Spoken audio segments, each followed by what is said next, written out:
El primer error viene del seno familiar, los padres, que no los toman en cuenta, no toman a los hijos en cuenta como debe ser, ¿oyó?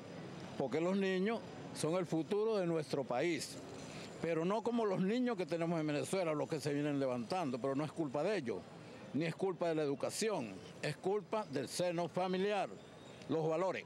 Tener más comunicación con sus hijos, tener más inspección con ellos, saber dónde están, qué hacen, con quiénes se reúnen. Creo que eso es importante, y la comunicación y la confianza. La responsabilidad es compartida tanto de los padres como del Estado, porque es la educación que recibe el joven. Y la educación que recibe el joven es compartida tanto por el Estado como con los representantes. Los representantes pueden orientar a un muchacho en la medida de ciertas medidas de seguridad y protección que pueda tener, pero es el Estado el que debe garantizar el verdadero derecho que tienen los jóvenes a ser realmente libres.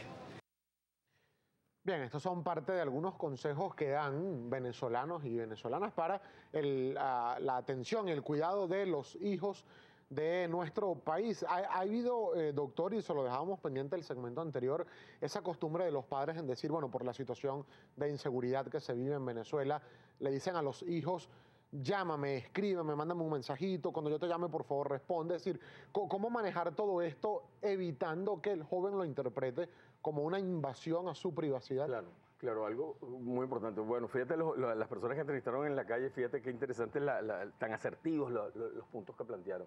Y no es la educación. Dos, es la comunicación desde muy temprana edad. No dejar esa formación en manos de los medios de comunicación, de los juegos, de la señora que los cuida o de la gente de la calle, ¿no? Sino que los padres tienen que responsabilizarse de alguna manera ahí.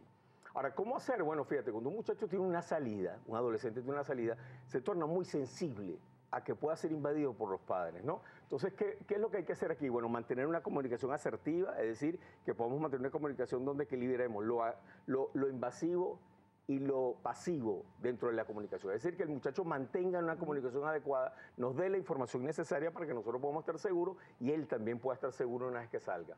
Lo otro es realizar lo que llamamos reuniones precrítico. Es decir, que nosotros podemos reunirnos con nuestros hijos antes de que ocurra una situación de salida o de riesgo o de exposición. Es decir, que se reúnan ambos padres o se reúna toda la familia, todos los miembros de la familia o todos los que viven en casa y podamos hablar sobre esa situación. Y en ese momento poner los límites, que podamos negociar los límites. ¿Qué es para ti, hijo, invadirte tu espacio? ¿Qué es para mí, mi necesidad como padre y mi obligación como padre de colocar límites y de saber dónde estás, cómo estás y con quién andas? Entonces, eso hay que hacerlo antes de que ocurra una situación donde el adolescente se va a exponer, porque normalmente la gente trata de resolver el problema cuando el problema está incendiado, cuando el problema está ahí en ese momento in situ, y eso hay que preverlo. Y lo otro es lo que te dije, negociar los límites, poner al adolescente a participar. Ajá, hijo, dime, ¿qué es para ti que yo te invada? ¿Cuántas llamadas podemos hacer? ¿Quién va a tutoriar las llamadas? ¿Tú me vas a llamar a mí o yo te voy a llamar a ti? Tú vas a enviar mensajes cada cierto tiempo, número de llamadas. Eso se negocia, claro, si la comunicación es asertiva. Ya cuando la cosa está entorpecida, probablemente hay que buscar ayuda profesional. Ahora, doctor, nosotros hemos hablado hasta el momento de todo lo que es la parte preventiva. Ahora, ¿cómo atender, por ejemplo, a aquellos jóvenes y sus familiares, padres, representantes, que ya vivieron una experiencia, por ejemplo, en este caso de secuestro, los traumas posteriores que quedan, la atención tanto a la víctima como al entorno más inmediato que también se ve afectado? Por supuesto, eso es muy importante. Fíjate, recuerda que el secuestro está comprendido entre los 3 delitos más severos, más graves o más impactantes para la psiquis. Después del homicidio traumático, después de la violación, vienen los secuestros, ¿no? Y eso, por supuesto, es un impacto sumamente negativo en la psiquis del individuo. ¿Qué debemos hacer? Bueno, aceptar que nuestro hijo está bajo el influjo, el impacto de un estrés bastante difícil de manejar, de digerir, de metabolizar. Probablemente hay que permitirle que esté unos días tranquilo, que no salga. Si quiere salir, lo acompañamos. Si se quiere regresar inmediatamente a la casa, nos regresamos nuevamente a la casa. Es decir, que él vaya dando la pauta, él o ella vaya dando la pauta de cómo quiere manejarse la situación. ¿Por qué? Porque puede desarrollarse lo que llamamos una agorafobia poscrítica, es decir, que después de un secuestro el muchacho tenga miedo a salir a espacios abiertos donde haya multitudes, a sitios difíciles de escapar o simplemente exponerse socialmente. Eso es muy, muy importante. O sea, hay que irle facilitando gradualmente la salida y la reexposición. Segundo lugar, no tomar medidas abruptas. Muchas veces la gente trata de irse de un sitio y no de ir a un sitio. ¿Qué quiero decir con esto? Que muchas veces cuando ha habido una situación traumática la gente quiere emigrar, por ejemplo. Pero ¿emigrar a dónde? Sin ningún tipo de planificación. Es decir, irse de un sitio sin planificar hacia dónde va. Entonces hay que como que ayudar a metabolizar esa tendencia natural de huir cuando una persona ha sido víctima de secuestro. Lo otro que hay que hacer es evaluar y contener al muchacho si está presentando síntomas de ansiedad, síntomas de miedo, hablar. Es muy importante hablar las veces que sea necesario sobre el evento, hablar.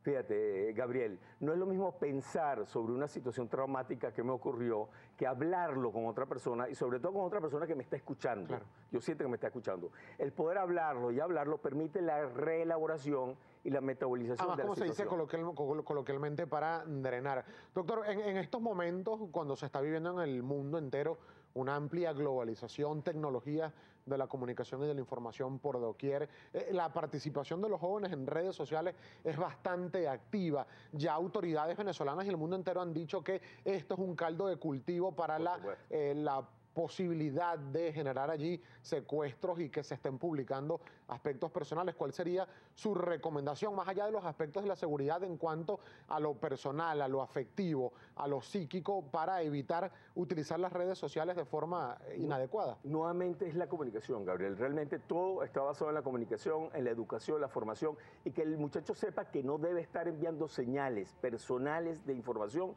que pueda hacerlo víctima fácil o como víctima susceptible de un secuestro. Por ejemplo, es muy común que tú veas, muchachos, o los vehículos, por ejemplo, banderas de Portugal, de España y tal. Esos son señales. O colocamos la antena, las orejitas de Mickey, por ejemplo. Esos son señales que se están enviando. Entonces, o la manzanita mordida.